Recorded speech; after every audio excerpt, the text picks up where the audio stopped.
Gaza में जिस Hamas का फन कुचलने का दावा इजरायली फौज ने किया था, अब वही हमास गाजा के अलग अलग हिस्सों में फन फैलाकर आईडीएफ को डसने में लगा है।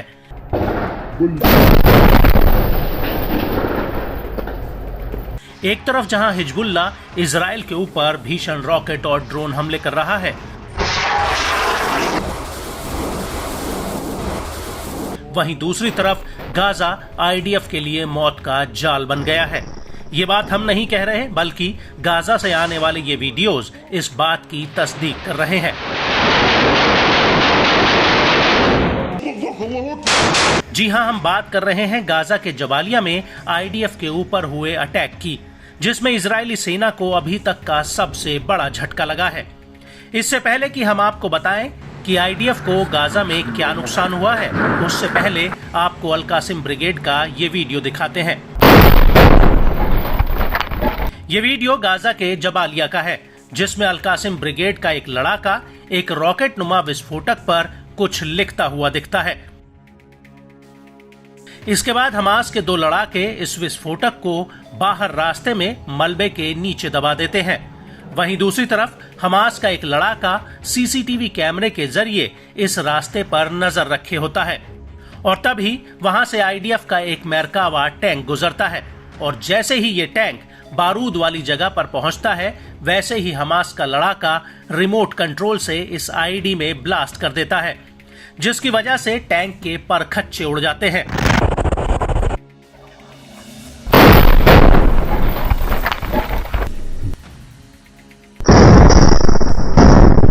दरअसल इस धमाके में आईडीएफ की 401वीं आर्मर्ड ब्रिगेड के कमांडर कर्नल एहसान दक्सा और एक बटालियन कमांडर की मौत हो जाती है।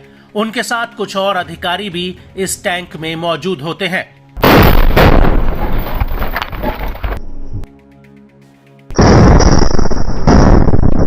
आपको बता दें कि कर्नल एहसान की उम्र 41 साल की थी और वो दलियत अल करमेल के ट्रूज कस्बे के रहने वाले थे। बड़ी बात यह है कि कर्नल एहसान आईडीएफ के सबसे सीनियर कमांडर्स में से एक थे, जिनकी गाजा की लड़ाई में जान चली गई है। वहीं 7 अक्टूबर 2023 को हमास ने आईडीएफ के 4 कर्नल्स को मार गिराया था, और अब ये संख्या 6 पर पहुंच चुकी है।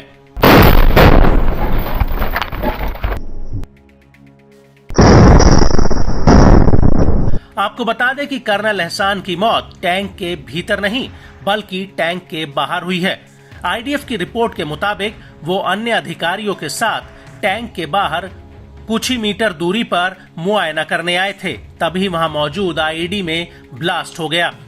आईडीएफ के मुताबिक जहां पर यह ब्लास्ट हुआ, वहां पर बूबी ट्रैप लगा था, जिसमें कमांडर एहसान दक्सा की मौके पर ही मौत हो गई, जबकि 52वीं बटालियन के कमांडर और 2 अधिकारी गंभीर रूप से घायल हुए हैं।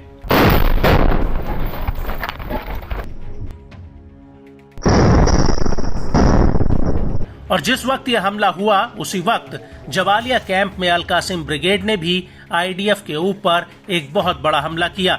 अल कासिम ने इसका एक वीडियो भी रिलीज किया है, जिसमें दिख रहा है कि दूर एक बिल्डिंग में आईडीएफ के जवानों ने पोजीशन ले रखी है। तभी अल कासिम के लड़ाके उस बिल्डिंग पर रॉकेट लॉन्चर से हमला कर देते हैं, जिसमें जोरदार ब्लास्ट होता है।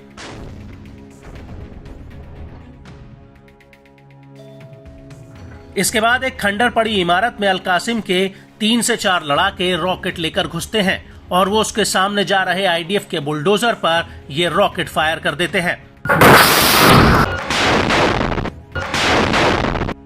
इसके बाद आईडीएफ के रास्ते में लगे एक बूबी ट्रैप को भी उड़ा दिया जाता है, जिसकी चपेट में आईडीएफ का एक टैंक आ जाता है।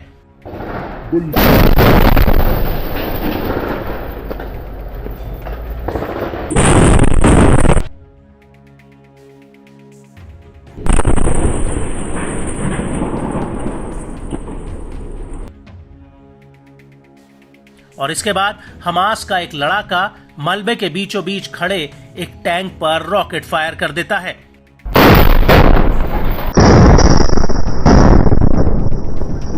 और इसके कुछ ही देर बाद एक लड़ाका मशीन गन से आईडीएफ के ऊपर ताबड़तोड़ फायरिंग करने लगता है।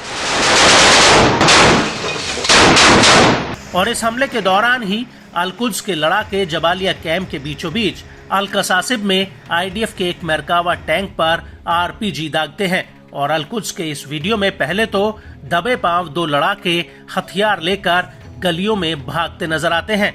इसके बाद ये लड़ाके एक घर में छिपकर दूर खड़े आईडीएफ के 2 टैंकों पर आरपीजी दाग देते हैं, जिसमें एक बहुत बड़ा ब्लास्ट होता है।